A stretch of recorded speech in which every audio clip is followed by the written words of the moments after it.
생명까지 다 주시니 내 천한 몸이 생명을 왜 아끼랴. 주 예수께 빚진 것이 하나뿐만 나 주 위에 드린 것은 참 적으니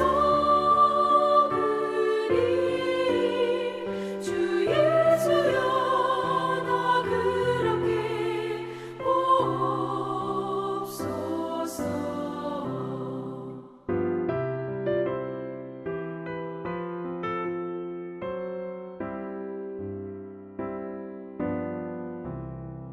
날 위하여 십자가에 피 흘리신 주 예수의 은혜로서 인치시고 내 모든 것 주 예수여 삼으소서. 주 날 위해 그 귀하신 몸 버리사 이 내 몸을 피값으로 사셨으니 내 생명도 주 예수께 바칩니다.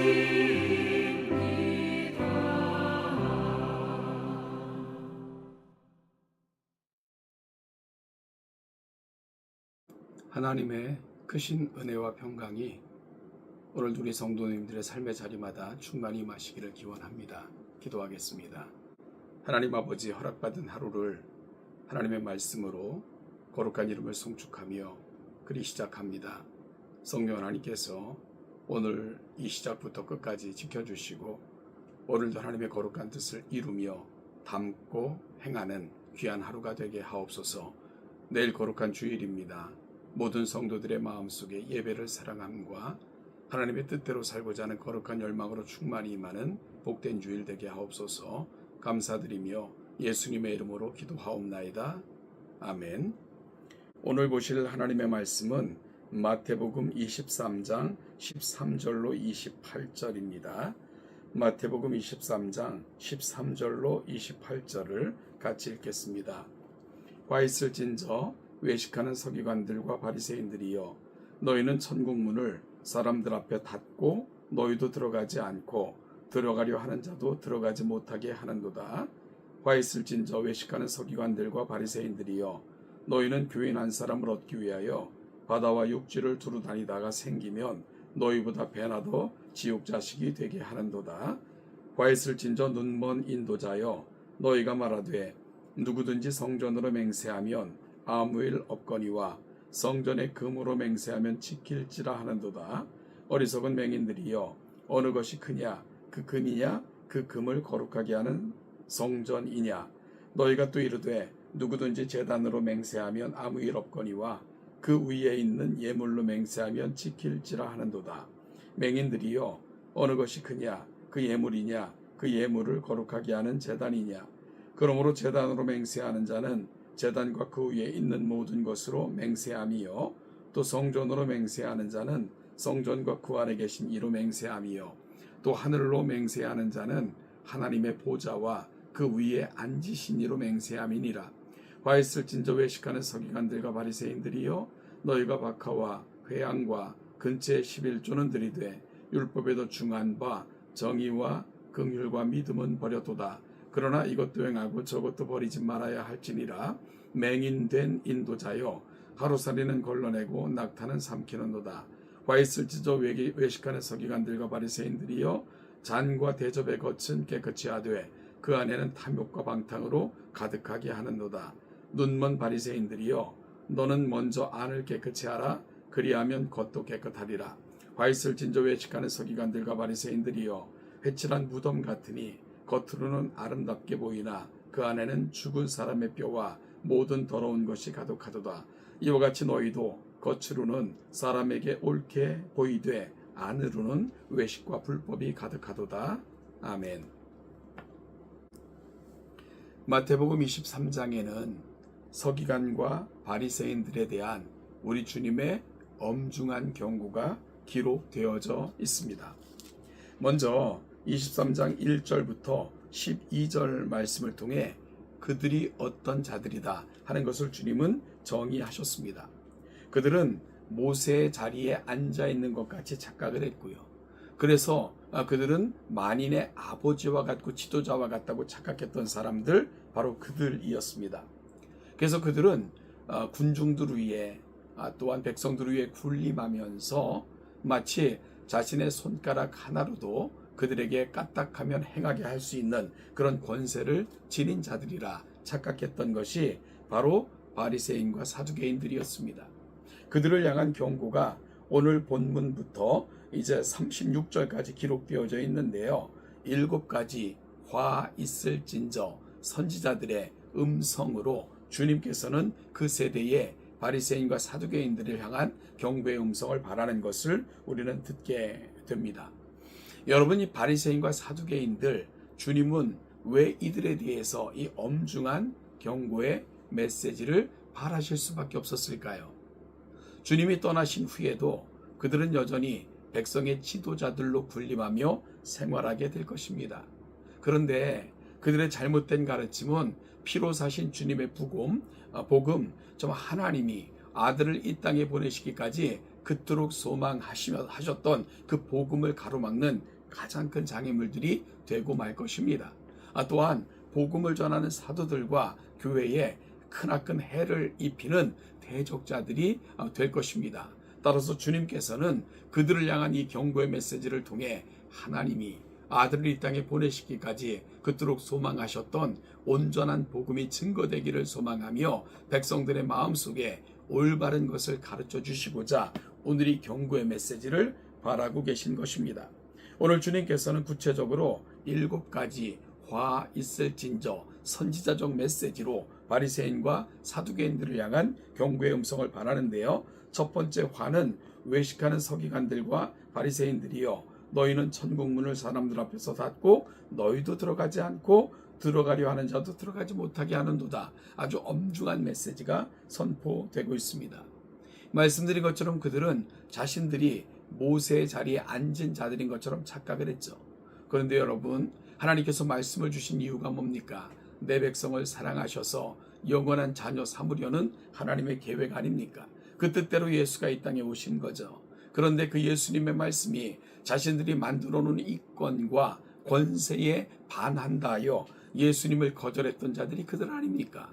그리고 또한 그와 같은 가르침을 통해서 예수께 이르는 자들의 그 길을 막고 있었던 자들 역시 그들입니다. 따라서 그들은 자신들도 하나님의 온전한 구원에 이르지 못했을 뿐만 아니라 그러고자 하는 자들도 가로막는 그러한 자들이었다고 주님은 안타깝게 진단하실 수밖에 없었던 것입니다. 15절 이하에서는 외식하는 서기관들과 바리새인들을 향해서 그들이 교인 한 사람을 얻기 위하여 바다와 육지를 두루 다니다가 생기면 너희들보다 배나 더 지옥 자식이 되게 하는도다 라고 말씀하고 있습니다. 여기서 교인 하나를 얻는다 할 때 교인은 이방인으로서 유대교에 속하게 된 자들을 의미하는 말씀입니다. 그들은 전도에 열심이었던 것, 자기들의 계파와 자신들의 그 계층에 속하는 자들을 만들고자 혈안이 되어 있었던 것으로 문헌은 알려주고 있습니다. 그럼에도 불구하고 그렇게 해서 그들 속에 그들을 따르는 자들을 만나면 하나님께로 인도하는 것이 아니라 단순히 자신들의 추종자로 만들고 말았던 것, 바리새인과 사두개인들이 보였던 모습이고요. 이로 말미암아 오히려 하나님께로 멀어지는 엉터리 같은 짓들을 하고 있었던 것입니다. 16절 이하 22절 말씀까지는 맹세에 대한 것들을 보여주고 있죠.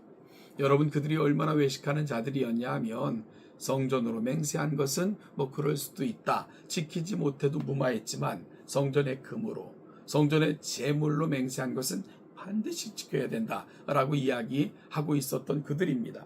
주님은 이들을 향해서 적반하장이다. 뭐가 크냐? 성전이 크냐? 아니면 성전의 재물이 크냐, 성전이 크냐 아니면 그 예물이 크냐 라고 말씀하시면서 성전은 그 예물이 필요한 이유이고 근거인데도 그 근거와 원인보다는 부수적인 것들에 더 큰 의미를 부여하며 물질의 욕심과 욕망의 노예가 되어 있었던 바리새인과 서기관들에 대한 질타를 오늘 본문에서 이어가고 있는 것입니다. 여러분 혹시 이런 모습이 우리에게도 있지 않나 조심스럽게 묻고 싶어요. 하나님의 이름으로 보이지 않는 것으로 맹세한 것은 아무것도 아닌 것처럼 지켜도 되고 안 지켜도 되는 것처럼 그것이 대표적으로 나타나는 게 우리의 기도의 모습입니다. 하나님 앞에 입술로 온갖 것을 구하면서도 지키지 않아도 되는 것처럼 착각하는 것 우리의 모습이에요. 그러나 여러분 아주 부수적인 것으로 맹세한 것은 정말로 피를 토하듯 지켜야 된다고 그렇게 왜곡 변질하여 맹세하고 있는 건 역시 우리의 모습 아닌가 걱정이 됩니다. 오늘 이 본문을 통해서 진정으로 하나님, 모든 것의 근본 되시는 하나님을 향한 우리 입술의 말들이 정결해지고 우리 마음의 결심이 새로워지기를 간절히 축복합니다. 23절 24절은 역시 외식하는 바리새인과 서기관들에 대하여 정말로 율법에 경한 것은 지키면서도 율법에 중한 바 의미를 잃어버린 세대를 향한 경고의 음성을 주님께서 주고 계십니다. 즉 너희가 박하와 회향과 근처의 11조는 들이되 율법에 더 중한 바 정의와 긍휼과 믿음은 버렸도다 라고 말씀하시는 거죠. 여러분 그들은 하나님께 드리는 것으로 모든 것을 대신했던 자들입니다. 심지어 부모를 섬기는 예도 고르반 하나님께 드렸다라고 말하면 사람에 대한 의무를 감당하지 않아도 된다라고 말했던 것이 그들의 모습입니다. 여러분 이들을 가리켜 주님께서는 맹인된 인도자여 하루살이는 걸러내고 낙타는 삼키는도다 라고 이야기하면서 얼마나 잘못된 욕망의 발휘가 바로 하나님의 이름을 거들먹거리며 하나님께서 정말 관심을 갖고 계신 율법의 본질에 대해서는 왜곡 변질시켰던 자들인가 하는 것을 슬프게 주님께서는 지적하고 계신 것입니다. 또한 25절에서는 겉만 번지르하고 속은 온갖 탐욕과 방탕으로 가득 차 있는 모습, 27절 이하에서는 마치 회칠한 무덤과 같은 그들의 모습을 거듭 지적해 주면서 안이 더 깨끗해야 된다. 그래야지만 그릇의 용도에 합당한 것이고 하나님의 자녀라면 그리해야 된다라는 말씀을 오늘 본문을 통해서 주고 계신 것을 보게 됩니다. 그런 말이 있습니다. 군중들 속에서는 도를 행하는 것이 쉽고요. 그리고 또한 도장 안에서는 도를 행하는 것이 너무 쉽습니다. 그러나 혼자 있을 때 하나님과 나와의 관계 속에서 신앙을 지켜나가는 것은 너무 어렵다는 그런 속담도 우리는 알고 있죠. 따라서 오늘 바리새인과 서기관들은 사람들 앞에서는 번질하게 나타났지만 그리고 율법의 주인인 것처럼 행했지만 말씀이 가는 곳, 하나님이 기대하시는 것, 소망하시는 것으로부터 멀어져 있는 안타까운 모습을 주님께서는 바라보시면서 경고하고 계셨던 것입니다. 사랑하는 동천교회 성도 여러분, 겉만 번지르한 무화과 나무 같은 모습 혹시 우리 신앙의 모습은 아닙니까? 시간이 지날수록 하나님의 말씀에 대한 깊이가 더해질수록 하나님께 가까이 하나님의 말씀의 본질 앞에 그 본질이 가는 사람들을 향한 경외함과 사랑으로 우리에게 맡겨진 삶을 살아내므로 경고가 아닌 위로와 또한 주님의 칭찬으로 주님 앞에 이를 때까지 그와 같은 모습으로 살아내시는 동천의 귀한 성도들 되시기를 주님의 이름으로 축복합니다. 오늘도 하루의 삶의 자리마다 하나님의 은혜가 넘쳐나시기를 기대합니다.